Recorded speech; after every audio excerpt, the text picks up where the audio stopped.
A broke young girl working double shifts noticed a starving elderly woman digging through the trash behind her diner. Without asking a single question, she gave her a meal. What she didn't know, the woman was the mother of the city's richest tech billionaire, and her kindness just earned her an offer she couldn't refuse. Before we continue, tell us what time it is and where you're watching from. Subscribe and hype, because tomorrow I've got something extra special for you.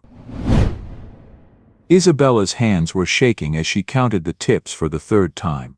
$42. That was it. That was all she'd made in an 8-hour shift at Rosie's diner, and rent was due in 3 days. Baby, I need my heart medication. The pharmacy says it's $230 this month. Her grandmother's voice echoed in her head from that morning. 78 years old, rationing pills because they couldn't afford the full prescription, trying so hard to keep her dignity. Isabella had kissed her forehead and promised her soon. Soon. That word was starting to taste like a lie. The diner was closing. Isabella wiped down the last table and grabbed the trash bag, hauling it toward the back alley. The October wind bit through her thin uniform as she stepped outside. That's when she saw her. An elderly woman, maybe 75, was bent over the dumpster. Her weathered hands picked through yesterday's bagels and half-eaten sandwiches. She wore a coat that had probably been expensive once but now hung loose on her thin frame. Her face was gaunt, but her eyes, they were sharp, intelligent, like they'd seen too much. Something in Isabella's chest cracked.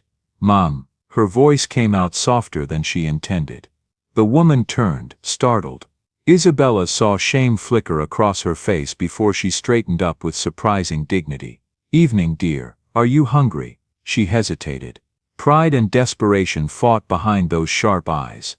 Finally she nodded once. "Come inside. The diner's closed, but I work here. Come on, before you freeze to death." She held the door open until the woman followed her in. The warmth of the diner wrapped around them as Isabella locked the door and guided her to a corner booth. She moved quickly, knowing her manager Phil would kill her if he found out, but she couldn't unsee what she'd just witnessed. Within minutes she'd scrambled eggs, toasted bread, and poured hot coffee. She set the plate in front of the woman with a gentleness usually reserved for her grandmother. "I can't pay you," the elderly woman said quietly. "I'm not asking you to." They sat in silence as she ate. Not the awkward kind of silence, but the comfortable kind between two people who understood what it meant to be tired. Isabella sipped her own coffee, watching the steam curl up from the cup. "You have kind eyes," the woman said finally. "My late daughter had eyes like yours. Warm." Isabella smiled softly. "What's your name?" "Eleanor," she said. "Eleanor Morrison." "Isabella." "Isabella Williams." Eleanor nodded slowly, as if this information mattered. As if she mattered. "You're very young to be working so late. Do you have family?" Isabella Williams. Her face softened. "My grandmother. She raised me after my mama died. Grand's 78 now. And you take care of her." "Best I can." The words came out tired. "She has a bad heart, diabetes, high blood pressure. The medications cost more than I make most weeks." Eleanor's expression shifted, recognition perhaps of shared struggle. "Then your grandmother is lucky to have someone who feeds strangers when she could be saving every penny." They talked for another 20 minutes about the neighborhood, about how the city used to be safer, about small things that felt bigger in the quiet of a closed diner. Eleanor was educated. Isabella could tell by the way she spoke, the words she chose. This wasn't a woman who belonged in a dumpster. When she finally stood to leave, she gripped Isabella's hand with surprising strength. "Thank you, Isabella, for treating me like a human being. Everyone deserves that much." Something flickered in her eyes, respect maybe, or recognition. "The world would be better if more people thought like you." She walked out into the night, and Isabella went home to her cramped apartment, to her grandmother sleeping on the pull-out couch while Isabella took the bedroom floor, to bills scattered on the kitchen table like autumn leaves. She didn't think about Eleanor again until the next morning. The black town cars pulled up at 10 a.m., right in the middle of the breakfast rush. One, then another, then 3 more. Isabella was taking an order from table 6 when the first suited man walked through the door. Then another, then 5 more.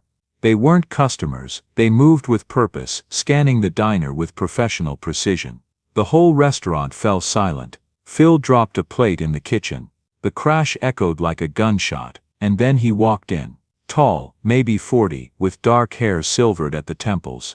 His suit probably cost more than Isabella made in 6 months, but it was his eyes that made her blood run cold, gray, calculating, and fixed directly on her. The man crossed the diner in 4 strides. Every instinct told Isabella to run, but her legs had turned to stone. Isabella Williams. His voice was smooth, controlled, like someone used to being obeyed. Isabella managed a nod. My name is James Morrison. He paused, as if the name should mean something. My mother told me someone treated her with respect yesterday. Someone who didn't have to. Someone who saw a person, not a problem.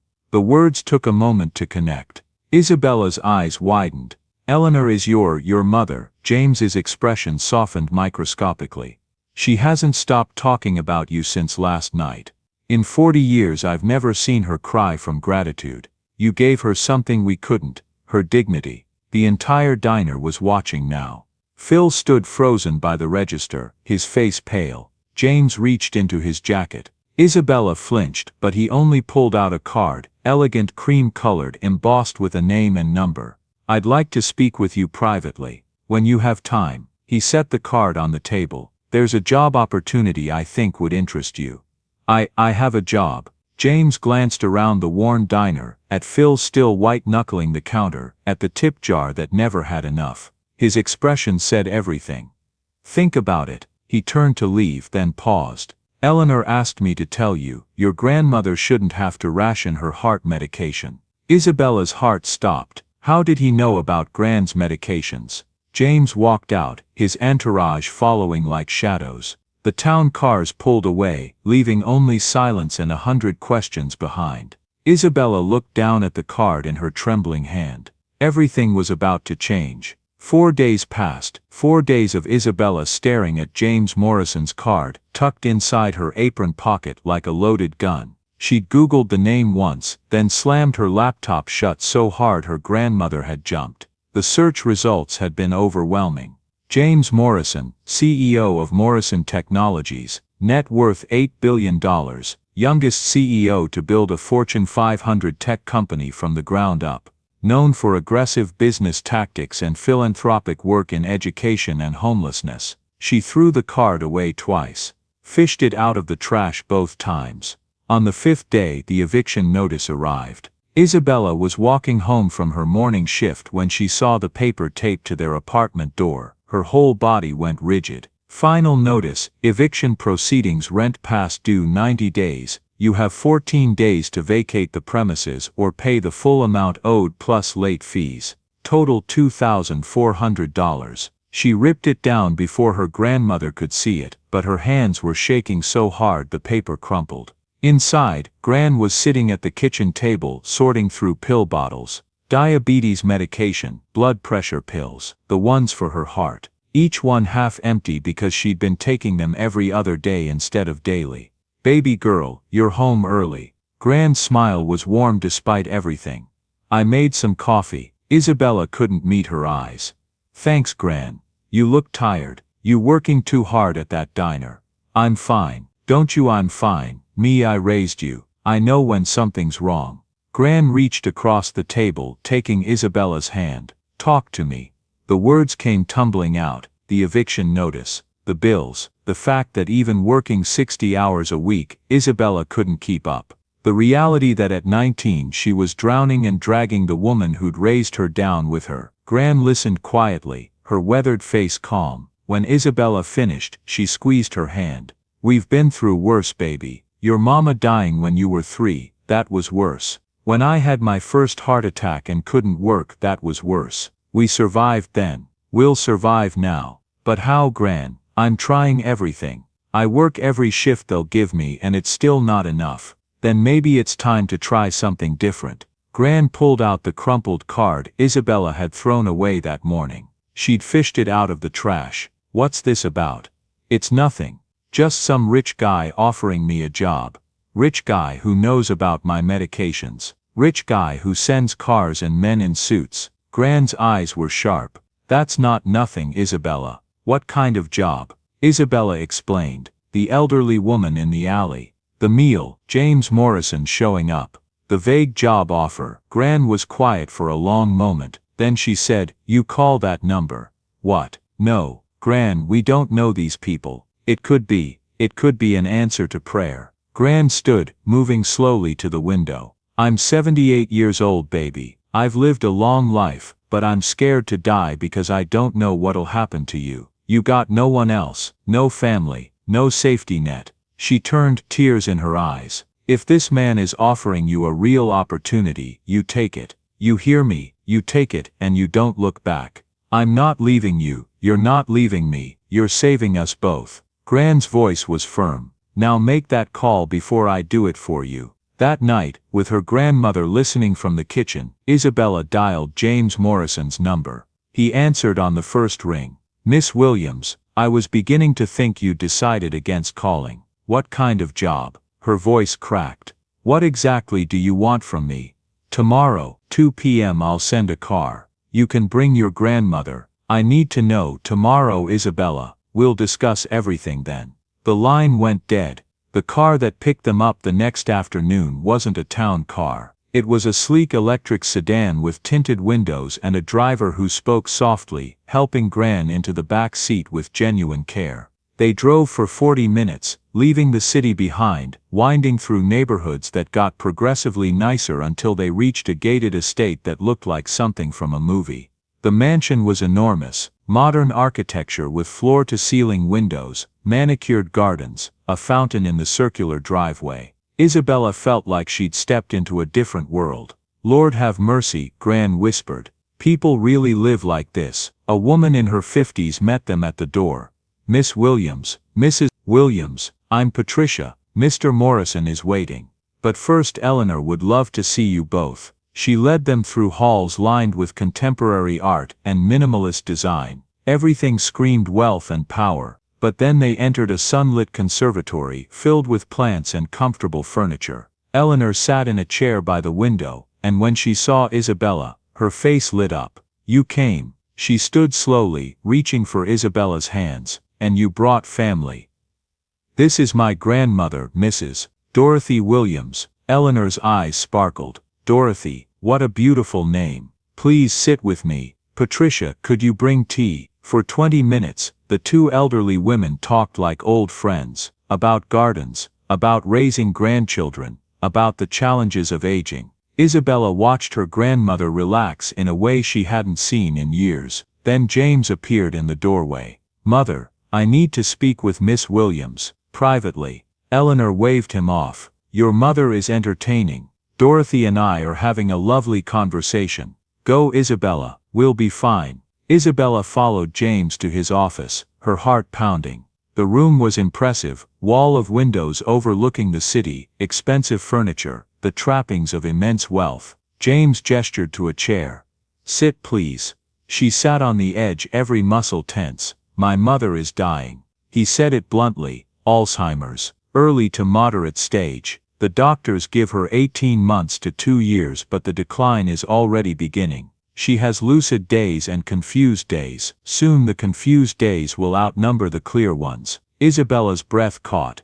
"I'm so sorry. She spent the last 4 days talking about you, about how you made her feel human again. Do you know how long it's been since I've seen my mother smile?" James's voice cracked slightly. "Years, Isabella. Years. I don't understand what this has to do with me. I want you to work here. Be a companion to my mother. Talk to her, keep her company, help her feel like more than a diagnosis. On her good days, give her friendship. On her bad days, give her patience and kindness." James pulled out a folder. "I'm prepared to pay you $8,000 a month. Full health insurance for both you and your grandmother. A guest house on the property where you both can live. All medical expenses covered for your grandmother, medications, doctor visits, specialists, everything." Isabella's mind reeled. $8,000 a month. Health insurance. A place to live. No more eviction notices. No more watching Gran ration pills. "Why me?" "Because my mother asked for you." And because James paused, as if the words were difficult, "because you gave her something I couldn't. Kindness without agenda. She needs that right now. This is insane. It's a job offer." You're a billionaire, Isabella said quietly. You could hire anyone. Professional caregivers, nurses, people with actual training. I'm 19 years old. I barely graduated high school. What could I possibly? You saw a stranger digging in trash and you fed her. James's expression was intense. No questions, no judgment, just basic human kindness. That's what my mother needs. Not medical expertise, we have nurses for that. Not professional distance. Just someone who sees her as Eleanor, not as a patient or a diagnosis. He opened another folder. This one had documents about Isabella, rental history, employment records, even her grandmother's medical bills. Isabella felt violated and relieved at the same time. You investigated me. I protect what's mine. And if you accept this position, you and your grandmother will be under my protection. That includes making sure Dorothy gets the medical care she needs. The medications she's been rationing because she can't afford them. The cardiac specialist she should have seen 6 months ago but couldn't. Isabella's eyes filled with tears. How did I make it my business to know things? James slid a contract across the desk. Read it. Think about it. You don't have to decide today. But Isabella was already reading. The terms were clear, almost too generous. 18-month employment contract, renewable if Eleanor lives longer. No unreasonable demands. Living quarters provided. All medical expenses covered for Dorothy, not just during employment, but for 2 years after the contract ends regardless of circumstances. What if your mother, she couldn't finish the sentence. If she passes before the contract ends, you receive the full amount as if you'd worked the entire 18 months. You'll have enough to start over wherever you want. And your grandmother's medical coverage continues for the full 2 years as stated. Isabella looked at the paper, at the number that would change everything. She thought of the eviction notice, of Gran rationing her medications, of working 60-hour weeks and still drowning. I need to talk to my grandmother. Of course. James stood.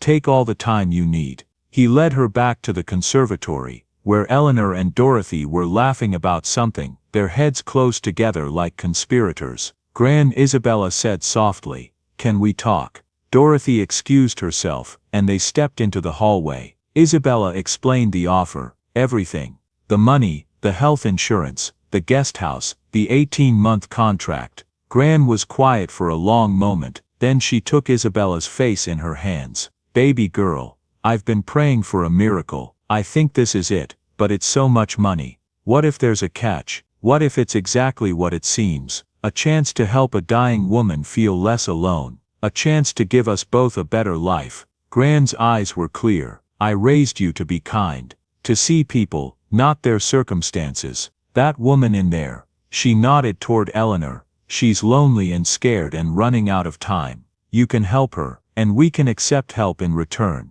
There's no shame in that. Are you sure? Surer than I've been about anything in years. Gran smiled. Now go tell that man we accept before he changes his mind. They moved in 5 days later. 2 trucks showed up at their apartment, one for their meager belongings, one with new furniture James had ordered for the guest house. Gran cried when she saw the bedroom. I haven't had my own bed in 5 years, she whispered. Been sleeping on that pull-out couch so you could have the bedroom. Gran, I didn't know. Of course you didn't. I never told you. She sat on the edge of the mattress, testing it. Lord, this is soft. This is real soft. The guest house had 2 bedrooms, a full kitchen, a bathroom with grab bars already installed for Gran's safety, and windows overlooking a garden that made Dorothy gasp. I can see roses from my bedroom, she said, tears streaming down her face. Real roses, pink ones. Patricia appeared at the door with a warm smile, holding a basket of fresh bread and a folder. Welcome. These are Mrs. Dorothy's medication schedules. The doctor reviewed everything and had them all filled. Every prescription, proper dosages. And here's the number for the nurse who'll be checking in twice a week to monitor her heart condition. Gran opened the folder with shaking hands. Inside were bottles of every medication she needed, the ones she'd been rationing, the ones she'd stopped taking because they cost too much, new ones her doctor had recommended, but she couldn't afford. I can't accept this, Gran whispered. You already did, Patricia said gently. It's part of Isabella's employment contract. Mr. Morrison arranged for a cardiologist appointment next Tuesday. Now Eleanor is very eager to see you both properly. She's in the conservatory whenever you're ready. Over the next few days, Isabella settled into a rhythm that felt surreal. Every morning she'd help Gran with her medications, the full doses now taken properly, make sure she ate a good breakfast, then walk across the manicured lawn to the main house. Eleanor was always waiting. They'd talk for hours, about books, about music, about Eleanor's life before the disease started taking her memories. Some days Eleanor was sharp and clear, discussing technology and business with the brilliance that had built an empire. Other days, she forgot Isabella's name mid-conversation, forgot what year it was, forgot everything, except that she felt safe. "You remind me of my daughter," Eleanor said one particularly lucid afternoon. They sat in the conservatory, sunlight streaming through the glass. "Catherine. She died when she was 22, car accident. James was only 15. I'm so sorry, she would have liked you." Eleanor's eyes grew distant. "She was kind like you, saw the best in people, always helping strays, puppies, friends going through rough times, homeless people on the street. James took after her until," she stopped, pain flickering across her face, "until she died, until he watched her die, and couldn't stop it." Eleanor's voice was barely a whisper. "He was the first one to the accident, held her hand while they waited for the ambulance. She died before they arrived. He was 15 years old, and he watched his sister, his best friend, bleed out on the pavement." Isabella felt tears prick her eyes. "I was at a board meeting," Eleanor continued, "negotiating some merger I can't even remember now. My daughter was dying, and I was arguing about profit margins. By the time I got to the hospital, she was already gone." She looked at Isabella. "James has never forgiven me for not being there. I've never forgiven myself.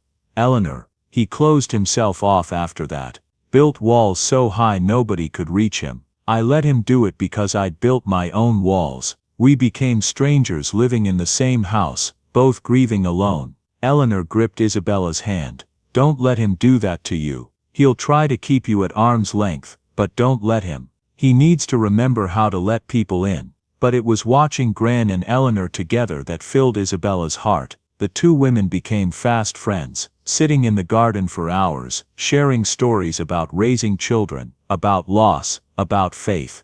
"Your grandmother is a treasure," Eleanor told Isabella one day. "She's teaching me to laugh again. I'd forgotten how." Gran, for her part, bloomed under the medical care. With her medications properly managed, her color improved, she had more energy. The constant chest pain that had plagued her for years eased. "I feel 20 years younger," she told Isabella one evening. "God sent us to the right place at the right time." But not everyone was happy about their presence. Daniel, the head of security, watched Isabella constantly. Not obviously, but always there. In the garden when she picked flowers with Gran. In the hallway when she brought Eleanor tea. Outside the guest house at odd hours. "He thinks we're con artists," Isabella told Gran one evening. "Let him think what he wants," Gran said calmly. "We know the truth, that's what matters." But the tension escalated when Isabella overheard Daniel talking to James in the study one afternoon.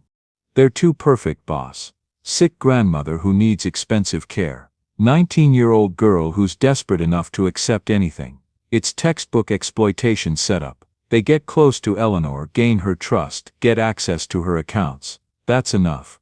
James's voice was ice. "I'm trying to protect your mother. By assuming the worst about people who've shown nothing but kindness." James's voice rose. "Isabella works harder than anyone I've ever met. She spends hours with my mother, reads to her, makes her laugh. Dorothy has become my mother's best friend. They're not criminals. They're decent people who needed help and were able to provide it. You're being naive. In 6 months my mother will probably be much worse. And I'll be grateful, deeply grateful that she had people who cared about her as a person, not as a paycheck. Back off, Daniel. That's an order." Isabella moved away before they saw her, but the conversation stayed with her. She mentioned it to Gran that night. "Some people can't imagine kindness without motive," Gran said. "They've been hurt too many times." Just keep being yourself, baby. The truth always comes out. 3 weeks into their stay, James invited them both to dinner in the main house. Not just Isabella but Gran too. They sat in an elegant dining room, just the four of them, James, Eleanor, Isabella and Dorothy. Patricia served food that looked like art. "This is too fancy for an old woman," Gran said. But she was smiling. "Nonsense," Eleanor replied. "Dorothy, you and I are the guests of honor. These young people work too hard. Tonight we celebrate friendship." James was quieter than usual, watching his mother interact with Dorothy, watching Isabella help Gran cut her food when arthritis made her hands shake. After dinner he asked Isabella to join him on the terrace. "Your grandmother is remarkable," he said. "She raised me right." "She did." James was quiet for a moment. "My mother is happier than I've seen her in years." "You did that. Both of you, we're just being ourselves." "Exactly." He turned to face her. "That's what makes it so valuable. You don't perform, you don't calculate, you just care." I'd forgotten what that looked like. Isabella felt something shift in the air between them, but before she could respond, Eleanor's voice called from inside. "James, come here." Dorothy is telling the story about when Isabella tried to dye her own hair and turned it orange. "You have to hear this." They went back inside where the two elderly women were laughing so hard tears streamed down their faces. And James, controlled, powerful James, sat down and listened to his mother tell stories like she was young again, like the disease hadn't stolen so much already. Isabella watched from the doorway, her heart full. They were supposed to be here for 18 months. But looking at Gran's happy, healthy face, at Eleanor's bright eyes, at James slowly remembering how to smile, Isabella wondered if 18 months would be nearly enough.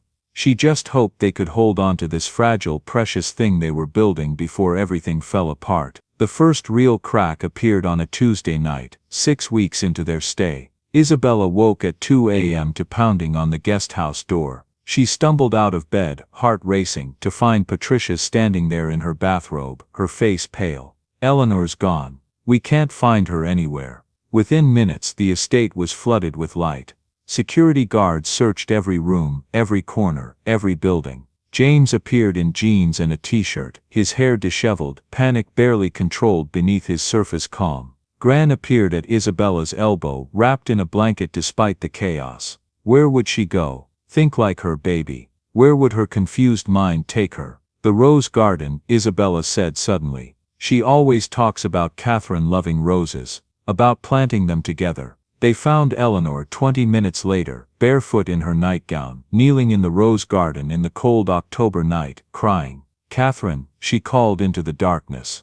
"Catherine, where are you? You said you'd meet me here. I can't find you, baby." James froze on the path, his face crumbling as he watched his mother search for a daughter who'd been dead for 25 years. Isabella moved forward slowly, kneeling beside Eleanor in the damp grass.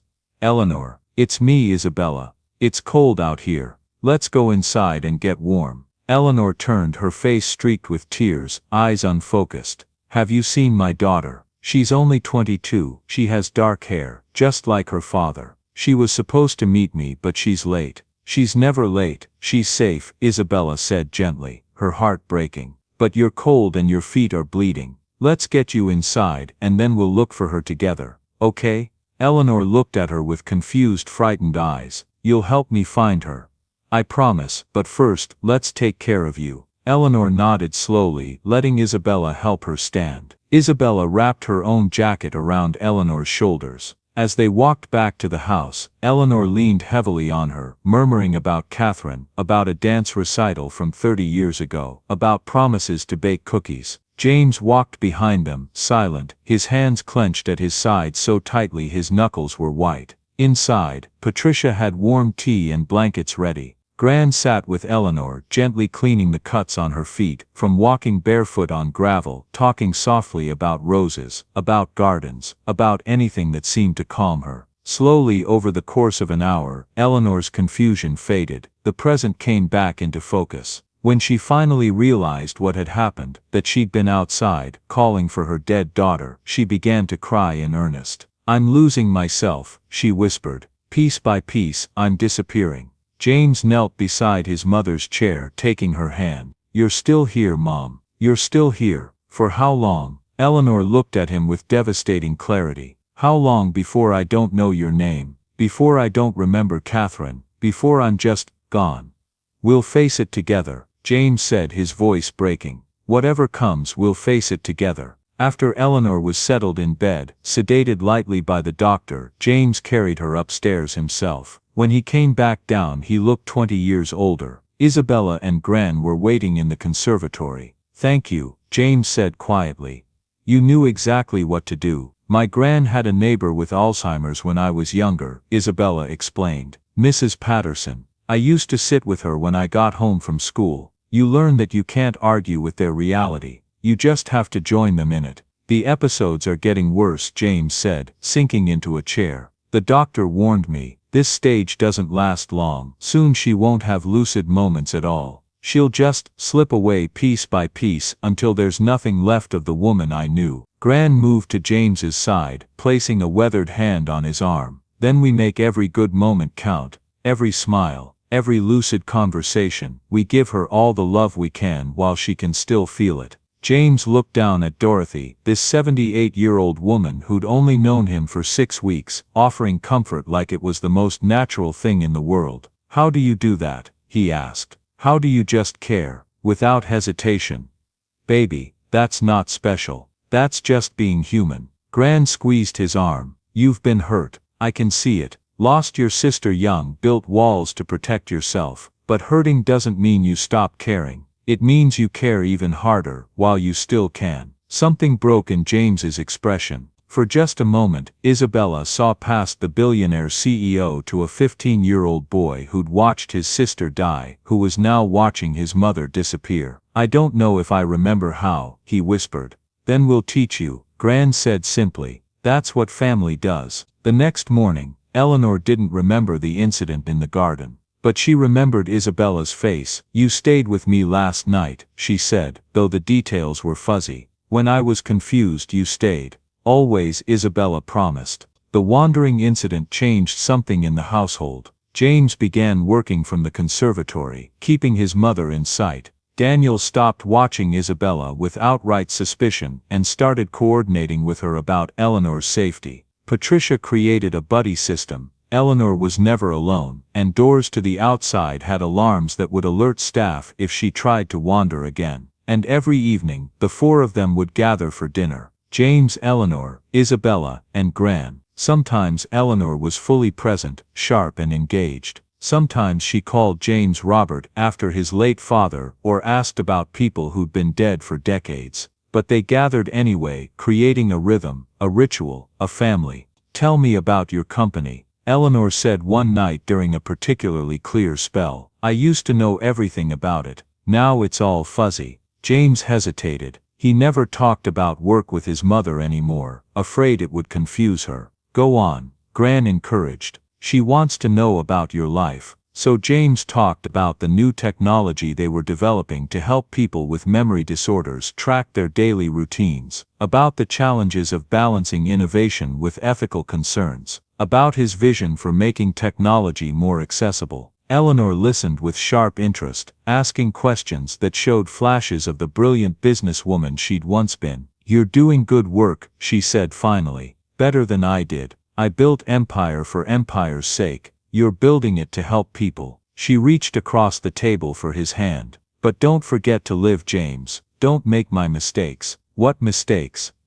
I built an empire, but I wasn't there when Catherine needed me. Money didn't save her. Power didn't protect her. Eleanor's eyes filled with tears. In the end, all that matters is the people you love, and whether you loved them enough while you had them. She reached for Gran's hand, then for Isabella's. These women understand that. Learn from them before it's too late. Before I'm too far gone to remind you. James looked at Isabella across the table, something unreadable in his expression. Fear maybe, or recognition of something he wasn't ready to name. Later that night, after Eleanor and Gran had gone to bed, Isabella found James still in the conservatory, staring out at the darkened garden where they'd found his mother. You should sleep, she said softly. Can't. Every time I close my eyes, I see her out there, calling for my sister, lost and scared. He turned to face her. How do you do this? Watch someone disappear piece by piece and still show up every day with kindness.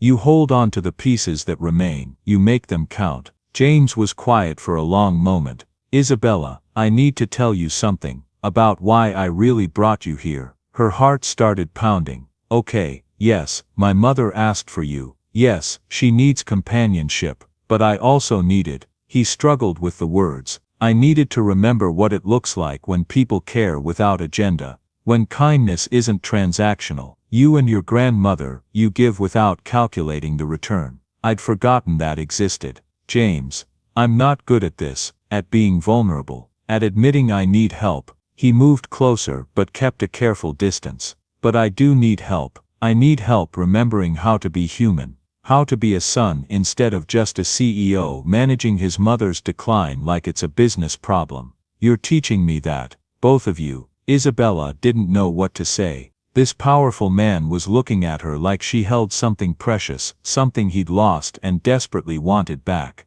We're just being ourselves, she said finally. I know that's what makes it so extraordinary. The moment hung between them, charged with something Isabella couldn't name and didn't dare examine too closely. He was 40 years old, a billionaire, her employer. She was 19, barely out of high school, entirely dependent on his generosity. This was dangerous territory.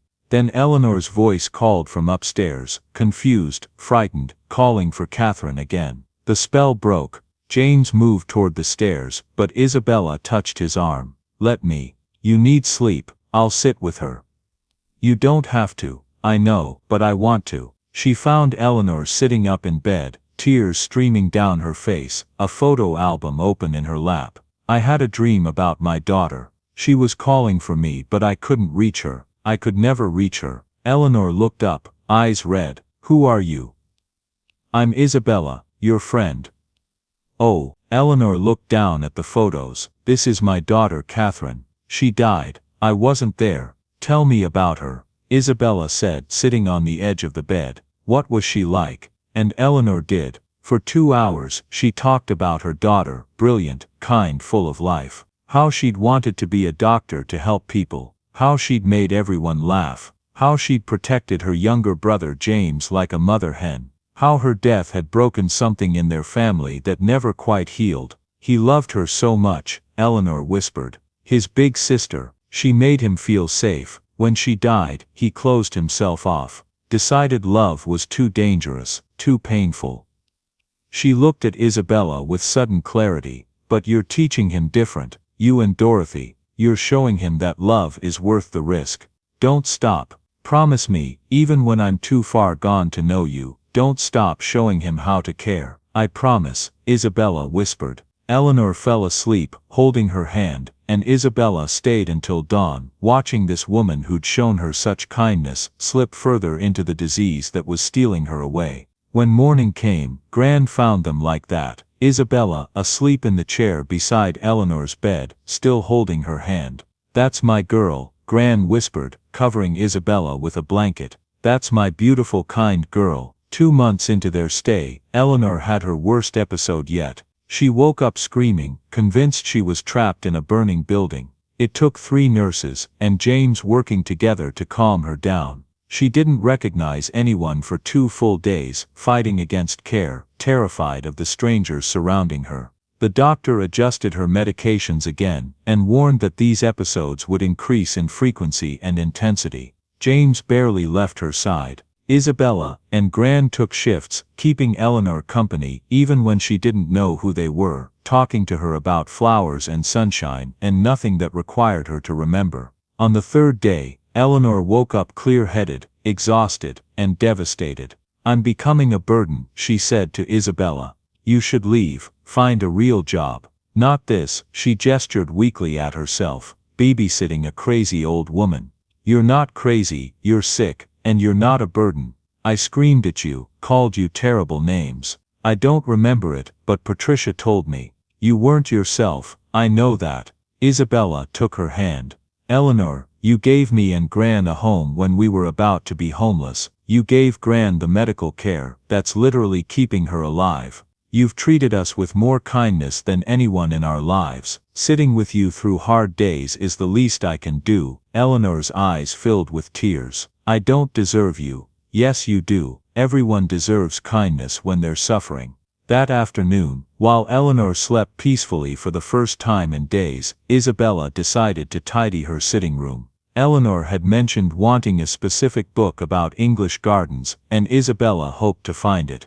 The sitting room was Eleanor's private sanctuary, filled with books, photos, mementos from a long life. Isabella ran her fingers along the spines of leather-bound volumes, searching for the gardening book. She pulled out several books, checked them, started to slide them back. That's when she noticed it. One book didn't slide back into place properly. It stuck out slightly, like something was blocking it from behind. Isabella pulled it out again, reached behind the shelf, and felt something solid. A small button, hidden in the wood. Her heart pounded. She shouldn't touch it. This was Eleanor's private space. She should ask permission, or tell James, or walk away. But her fingers moved on their own, pressing the button. Part of the bookshelf swung inward with a soft click, revealing a hidden compartment, about 2 feet deep. Inside was a single leather-bound journal, thick and well-worn, and a sealed envelope. Isabella knew, absolutely knew, she shouldn't open either one. This was an invasion of privacy, a betrayal of trust. But the journal fell open in her hands, and her eyes caught on an entry dated just 2 months ago, right before Eleanor had wandered into that alley. "I'm forgetting more every day. This morning I couldn't remember James's birthday. My own son.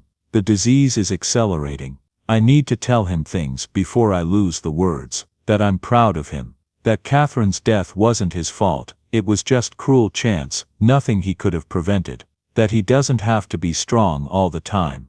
That it's okay to let people in. That I'm sorry for being so cold after Catherine died, for teaching him that emotions are weakness. But I'm a coward. I've spent 25 years building walls, teaching him to do the same. Now I'm running out of time to tear them down, and I don't know how to start." Isabella's hands trembled as she turned pages. Entry after entry of Eleanor's private thoughts, her regrets about being too focused on business, her guilt about not helping James grieve properly after Catherine died, her desperate wish to reconcile before Alzheimer's took everything. "I see how alone he is, how he keeps everyone at arm's length, terrified of losing someone else he loves. I did that to him. I taught him that love equals pain. I was wrong, but I don't know how to tell him." The entries grew shakier, more confused as Eleanor's disease progressed.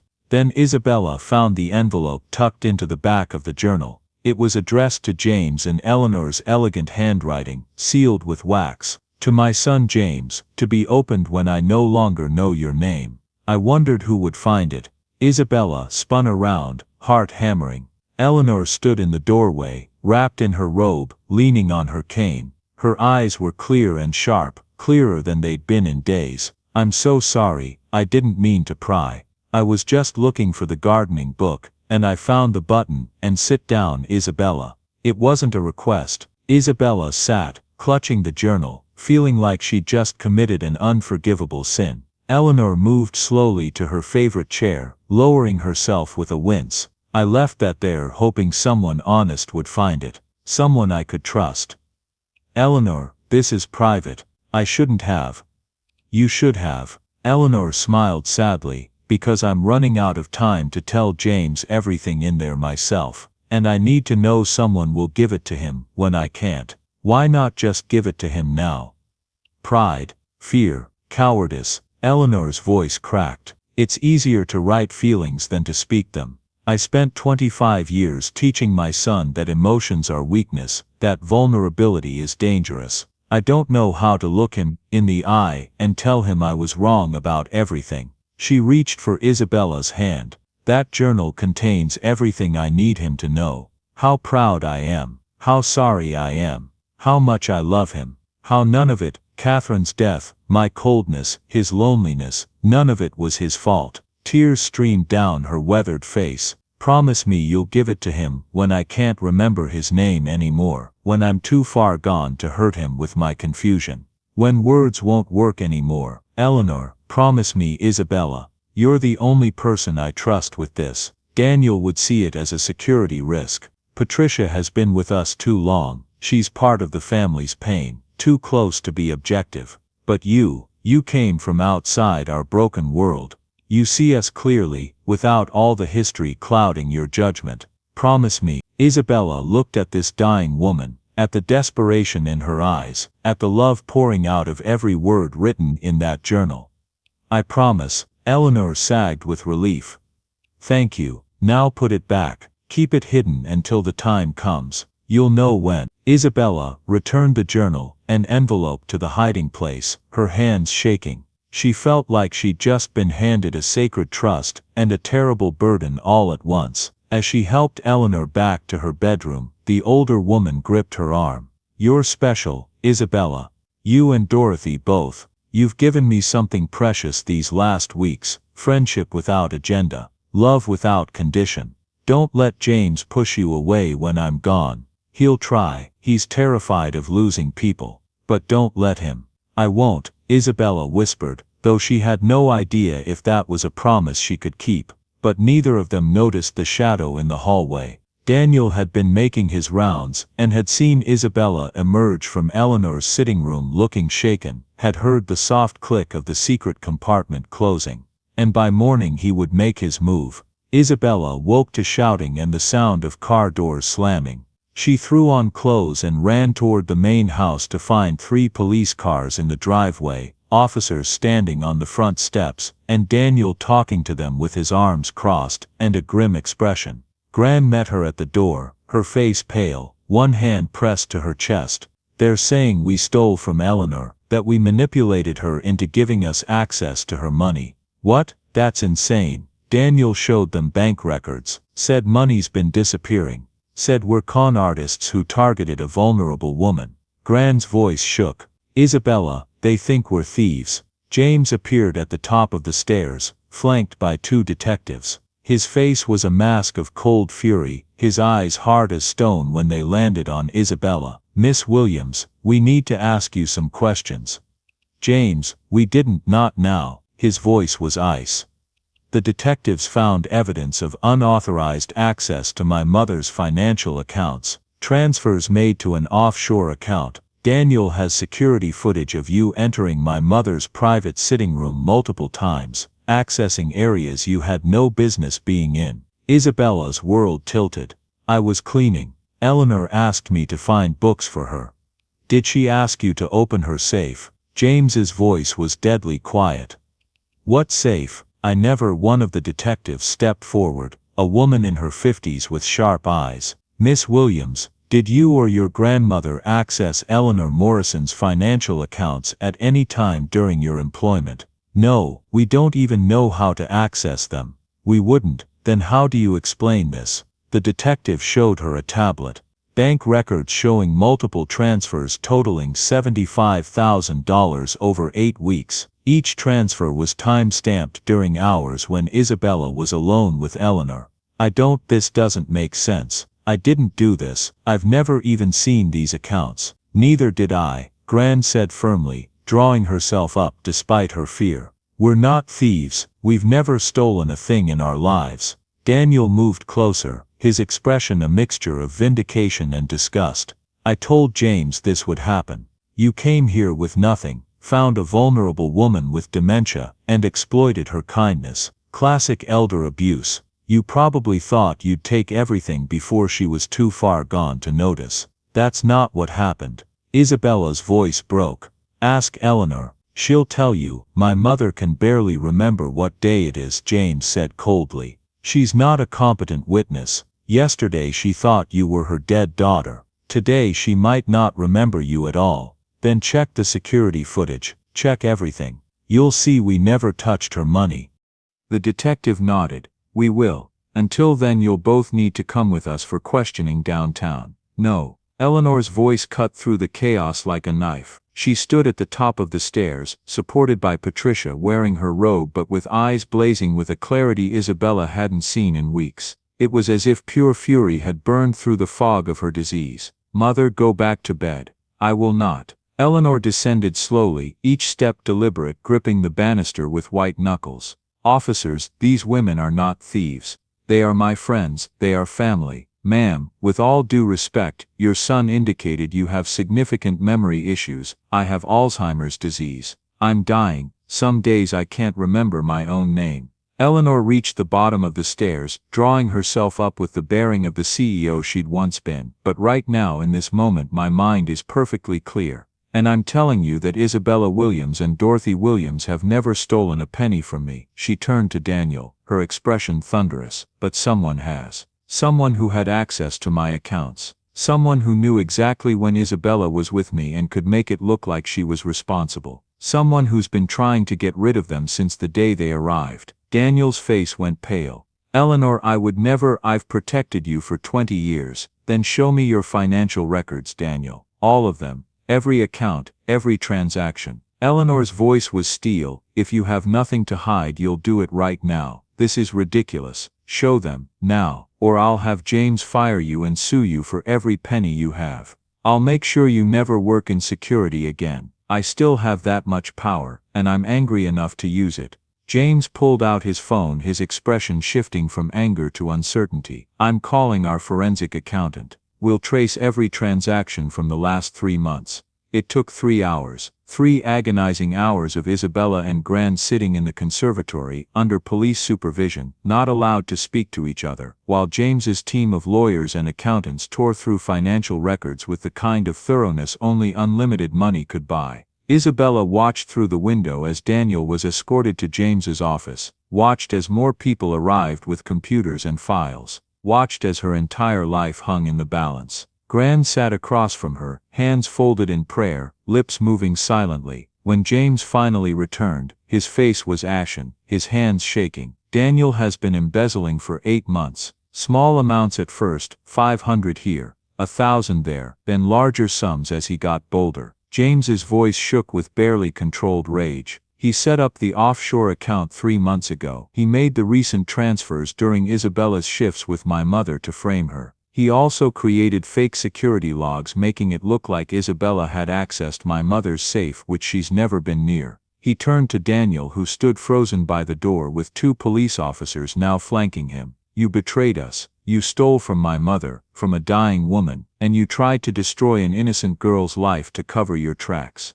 I was protecting the estate, Daniel said desperately. Those women showed up out of nowhere. It was too convenient. I thought if I could prove they were criminals, so you became one. James moved closer, his fury terrifying in its control. You didn't just steal money, you stole from my mother while she's losing her mind. You tried to send 2 innocent women to jail. You violated 20 years of trust. His voice dropped to a whisper. You're fired. You're also under arrest. Officers, he's all yours. As the police led Daniel away in handcuffs, he looked at Isabella. I was trying to protect them, he said quietly. I really thought you could use us as scapegoats while you robbed them, Isabella said, her voice steady despite her shaking hands. That's not protection. That's just cruelty. When the door closed behind him, silence fell over the house like a shroud. James turned to Isabella and Gran, and the mask finally cracked completely.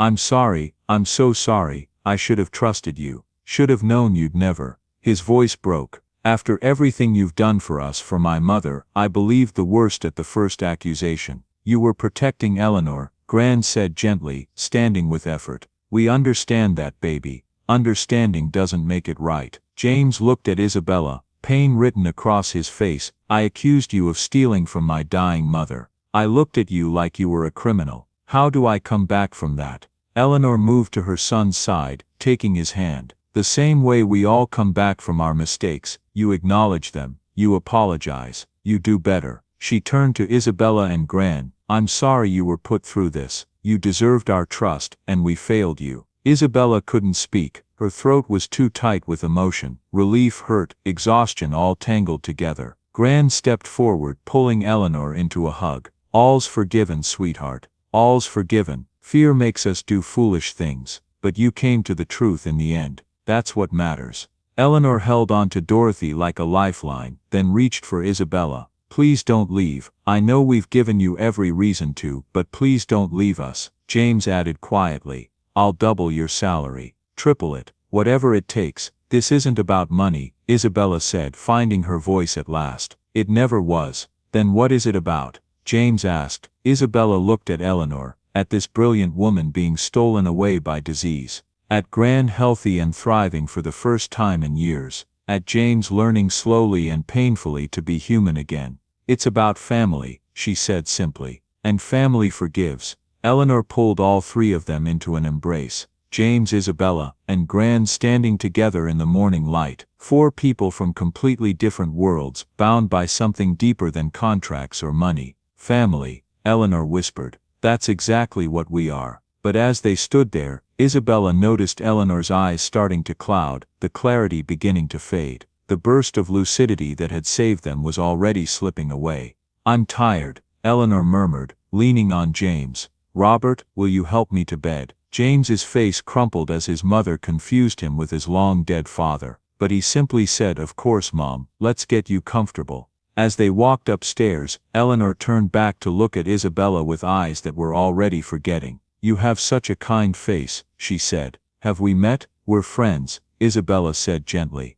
Oh, that's nice, I like friends. When they were gone, Gran took Isabella's hand. You okay, baby? I don't know. Isabella sank into a chair. I know we're staying, I know we forgave them. But Gran, for a few hours, I thought we were going to jail. I thought everything was falling apart. But it didn't. God protected us. The truth came out. Gran squeezed her hand. That's how you know we're in the right place. The enemy fights hardest when you're doing God's work. Is that what this is? God's work. Taking care of the sick, showing kindness to the lonely, loving people when it's hard. Gran smiled. What else would you call it? Upstairs they could hear James's voice, soft and patient, helping his mother remember where she was, who he was, why she was safe. We should give them privacy, Gran said. Come on, let's go make some tea and thank the Lord we're still here to drink it.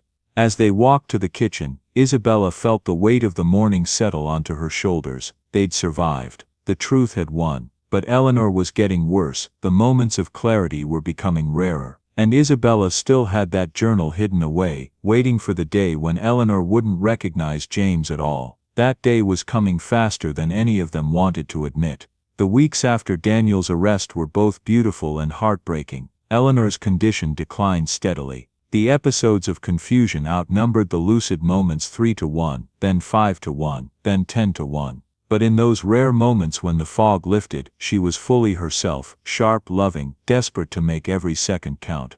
Tell me about your dreams, she said to Isabella one afternoon, during one of her clear spells. They sat in the conservatory, autumn sunlight streaming through the glass. What do you want to be when you grow up? Isabella laughed. I'm supposed to be grown up already. Nonsense. 19 is still a baby. You have your whole life ahead of you. What do you want to do with it? The question caught Isabella off guard. She'd never thought about it. She'd been too busy surviving, working, caring for Gran, trying to keep their heads above water. I don't know, she admitted. Then it's time to figure it out. Eleanor smiled. You have resources now. Security. Time to think about more than just making rent. What calls to you? Over the next weeks that question haunted Isabella. What did she want? She found herself drawn to Patricia's work. The way she managed the household, coordinated medical care, created systems that made everything run smoothly. She started asking questions, helping with schedules, learning the organizational skills that made a complex estate function. James noticed. You're good at this, he said one evening, watching her coordinate the nurses' schedules while managing Eleanor's medication times. Have you ever thought about studying healthcare administration or business management? I barely graduated high school. College isn't, why not? James pulled out his laptop. Look, online programs from accredited universities. You could study while working. I'll cover the tuition, books, everything. James, I can't ask you to. You're not asking. I'm offering. His expression was earnest. My mother was right. You're 19. You should be building a future, not just surviving day to day. Let me help you do that. Gran, sitting nearby with Eleanor, piped up. He's right, baby. Take the opportunity. Education is something nobody can ever take from you. So Isabella enrolled in an online associate's degree program in healthcare administration. It was hard. She hadn't been in school in 2 years, and the material was challenging. But James helped her study during Eleanor's nap times. Even Eleanor, during her clear moments, would help explain complex concepts, her brilliant mind, still sharp enough to grasp organizational theory and healthcare ethics.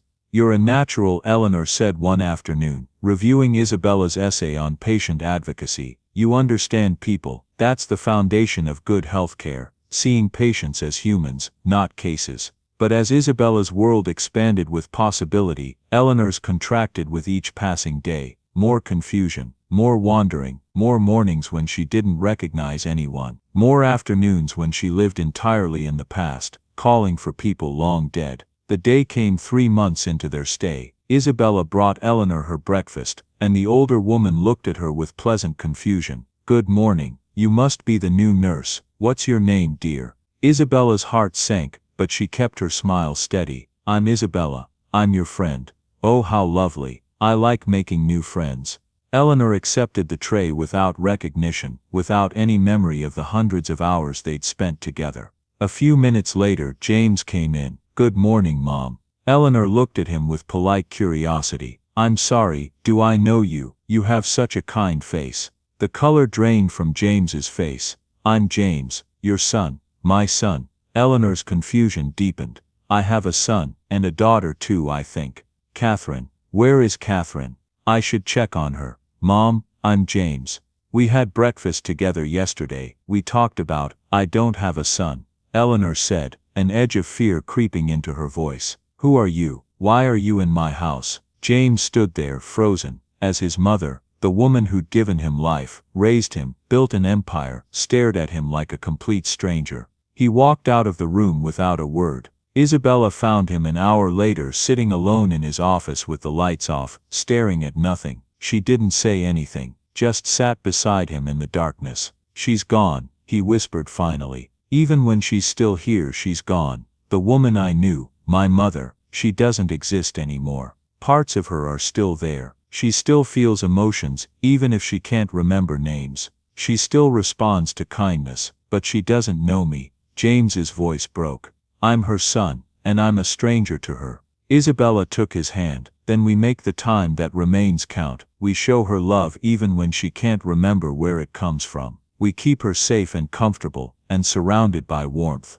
That's all we can do. Is it enough? It has to be." They sat like that for a long time, holding hands in the darkness, two people trying to navigate an impossible grief.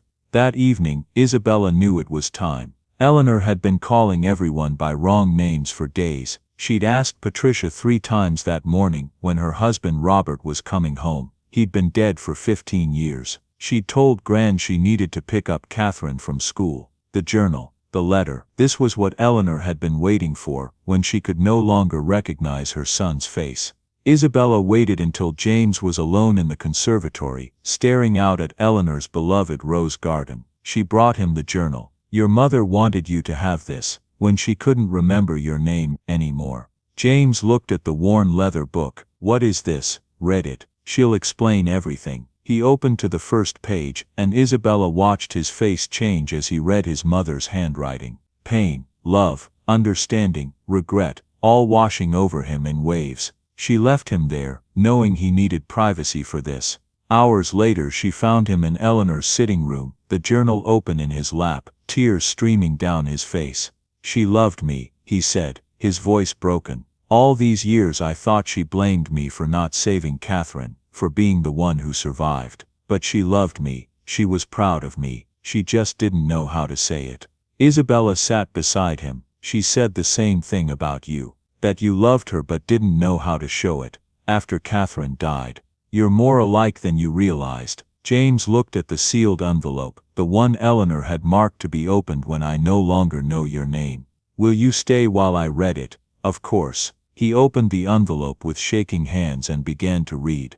"My dearest James, if you're reading this, I've already forgotten you. I cannot imagine a pain greater than looking at my son, my beautiful brilliant boy, and not knowing him. I'm so sorry you have to endure that. But I need you to know some things while the words still matter. Catherine's death was not your fault. You were 15 years old. You called 911. You held her hand. You told her she'd be okay. You did everything right. The universe is simply cruel sometimes, and no amount of money or power or desperate prayer can protect us from that. You've carried guilt for 25 years. Please, I'm begging you, put it down. She wouldn't want you to suffer for her. I failed you after she died. I was so destroyed by grief that I let you drown in yours alone. I went back to work 3 days after her funeral because I didn't know what else to do. I taught you to be hard, to close yourself off, to never need anyone. I thought I was teaching you to survive. I was wrong. Terribly, cruelly wrong. The strongest thing you can do is love people despite knowing you might lose them. That's not weakness, that's courage, that's being fully human. I see how alone you are, how you've built walls so high nobody can reach you. Please, tear them down. Let people in. Find someone to love, not because they're suitable or strategic, but because they make you laugh. Because they see you as James, not as a CEO or my son carrying burdens. Because they make you want to be better. And when I'm gone, really gone, not just memory gone, but actually dead, don't let guilt about me become another wall. I lived a full life. I built something meaningful. I had you and Catherine, even if I didn't get enough time with either of you. My only regret is not showing you more love, while I could still remember why it mattered. You are my greatest achievement, not the company, not the wealth, not the empire. You kind, brilliant, strong, lonely you. I'm so proud of the man you've become. Despite my failures as a mother, I just wish I'd told you that more often. I wish I'd told you every single day. Live, James, really live, for both of us, for Catherine, for all the people who loved you but ran out of time to show it properly. Don't be afraid of love. It's the only thing that remains when everything else falls away. All my love, always, Mom. By the time James finished, he was sobbing, deep, wrenching sobs that shook his whole body. Isabella pulled him into her arms, and he clung to her like she was the only thing keeping him anchored to earth. I wasted so much time, he choked out, being afraid, building walls, pushing her away when she was trying in her own broken way to reach me. But you didn't waste the end, Isabella said, holding him tighter. You brought us here. You gave her friendship and joy. You sat with her. You learned to say I love you while she could still hear it and understand. That's what matters. She won't remember that I told her I loved her, won't remember any of it. But you'll remember, you'll know you said it, you'll know you tried. Isabella pulled back to look at him. That's what we carry forward, the knowledge that we loved them while we could, even imperfectly. They stayed like that until the tears ran out, until James could breathe again without his chest hitching. When he finally pulled back, he looked at Isabella with raw, unguarded eyes. I don't know what I would have done without you, without Dorothy. You've taught me how to be human again, how to feel without being destroyed by it. We just showed up. You did the hard work. No, James took her hands. You gave me a reason to try. You modeled what love looks like without walls, without calculations, just pure unconditional kindness. He paused, seeming to wrestle with something. Isabella, you're 19 years old. I'm 40. There's an entire world of difference between us. Age, experience, power dynamics. Everything about this is complicated and probably inappropriate. Isabella's heart hammered. I know, but my mother's not wrong about recognizing souls. He looked at her intently. I've never felt this way about anyone. Like you see parts of me I'd forgotten existed. Like you make me want to be better. Like I can breathe properly for the first time in 25 years. James, you don't have to say anything. I know this is complicated. I know I'm your employer. I know you're young and should be focusing on school and building your life, not on a broken 40-year-old man. He squeezed her hands gently, then let go. I just needed you to know. When your contract ends, when my mother, when she's gone, I hope you'll stay, not as an employee, as family, because I can't imagine this house without you and Dorothy in it. He stood and walked to the window, giving her space. Take your time, think about what you want. No pressure, no expectations, just possibility. Isabella sat there, her mind racing. She cared about James. Of course she did. But she was 19. He was 40. He employed her. He was grieving. This was complicated in 1,000 ways, but Gran's words echoed in her mind. Love is what remains. I need time, she said finally. to figure out who I am, what I want. I need to not be dependent on you financially and emotionally before I can make that kind of decision." James turned, relief and respect in his expression. "That's the right answer, the mature answer. Take all the time you need. I'll wait, even if I decide. Even then, your friendship, your presence in my life, that's enough. That's more than I deserve." They left it there, unresolved but honest. Eleanor passed quietly 4 months later on a snowy December afternoon. She'd been non-verbal for 2 weeks, her body finally catching up with her mind's decline. But that last day she opened her eyes one final time. Gran held her right hand. Isabella held her left. James sat at the foot of the bed, reading to her from The Secret Garden, Eleanor's favorite book from childhood. In her final moments, Eleanor's eyes cleared. Brilliantly, impossibly, miraculously clear. She looked at each of them in turn. Gran, Isabella, James. "I remember," she whispered. "I remember all of you. James, my beautiful boy. Dorothy, my dear friend. Isabella, my saving grace." She smiled, peaceful and whole. "My family. Thank you for loving me when I couldn't remember how to love back." Then she closed her eyes and was gone. The funeral was massive. Tech industry leaders, philanthropists, politicians, people whose lives Eleanor had touched across decades. But afterward, just the 3 of them sat in the conservatory. James, Isabella, and Gran. "She gave me everything," Gran said quietly, tears streaming down her weathered face. "Medical care, a home, friendship. I got 2 extra years of health because of her generosity. I'll live longer because she cared. She gave me my humanity back," James said, his voice rough. "Reminded me how to feel, how to love, how to be a son again. Even at the very end, she gave me possibility," Isabella added softly. "Showed me I could be more than just someone surviving. Believed in me when I didn't believe in myself." They sat in silence for a while, the December snow falling softly outside. Then James pulled out an envelope. "My mother left instructions, very detailed instructions." He opened it with shaking hands.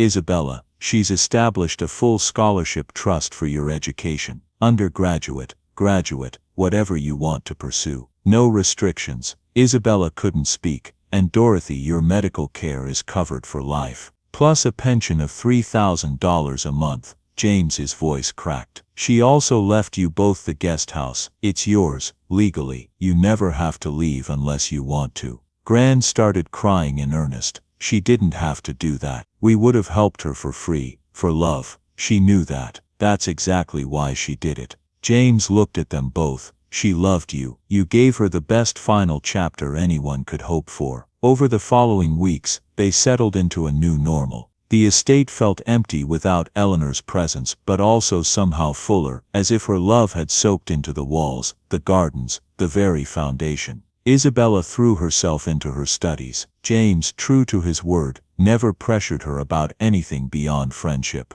He started working less, focusing on the foundation they'd established in Eleanor's memory, providing housing and comprehensive support for elderly people at risk of homelessness. "Every person we help, we treat them like you treated my mother," he told Isabella, with dignity, with kindness, with the assumption that they matter. 2 years passed. Isabella finished her associate degree with honors and started working toward her bachelor's. She became the assistant director of Eleanor's foundation, discovering she had a gift for administration and advocacy. Gran's health remained stable, carefully managed by regular medical care. She became a volunteer at the foundation, spending her days talking to elderly residents, offering companionship and wisdom. On a spring afternoon, Isabella found James in the rose garden, Eleanor's roses, blooming bright and beautiful. "I've been thinking," she said. He looked up and something in his expression told her he knew what she was about to say. "I'm 21 now, I have my degree, I have a career.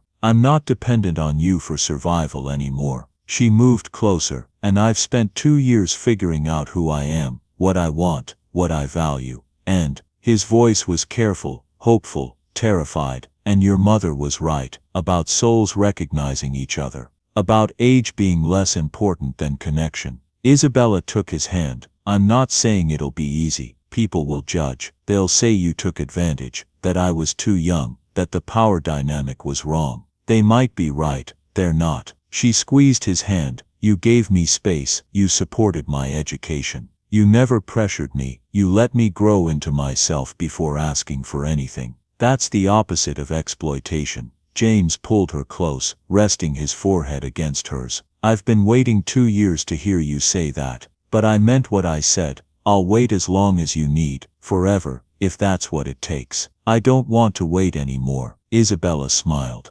Eleanor told you to live, really live, to find someone who makes you laugh, who sees you as James, not as a CEO or a grieving son. That's what you are to me, just James, and I love you. He kissed her then, gentle and reverent, like she was something precious that might break. When they pulled apart, Gran was standing on the terrace, beaming. About time you two figured it out, she called. Eleanor's been waiting 2 years for this. I swear I can feel her up there, celebrating. That evening, the three of them had dinner in the conservatory, the space that had witnessed so much transformation. Your grandmother would be proud, James said to Isabella, looking at her college acceptance letter for a master's program in healthcare administration. You've built something real, a career, a purpose, an identity separate from all of this. I learned from the best, Isabella replied, looking at Gran. She showed me how to keep going when everything's hard, how to love people when it costs you something,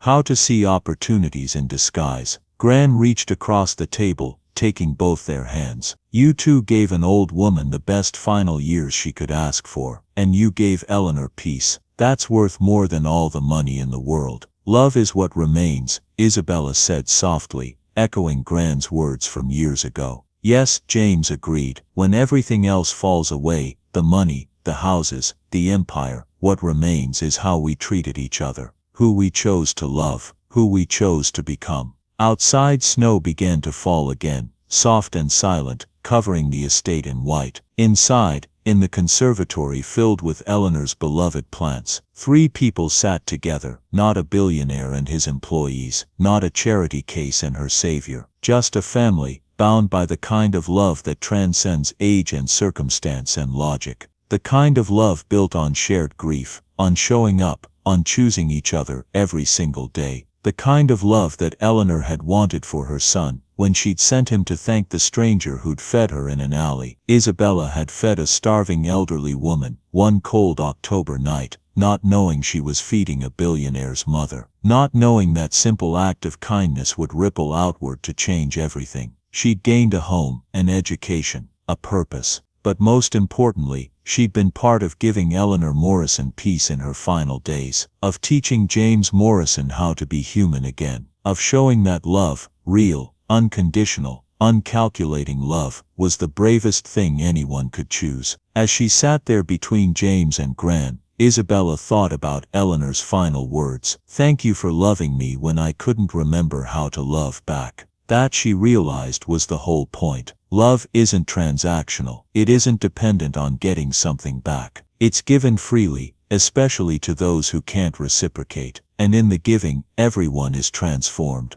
That's what remains when memory fades, when money runs out, when life ends. Just love, freely given, courageously offered, gratefully received, and in the end that's everything. Join us to share meaningful stories by hitting the like and subscribe buttons. Don't forget to turn on the notification bell to start your day with profound lessons and heartfelt empathy.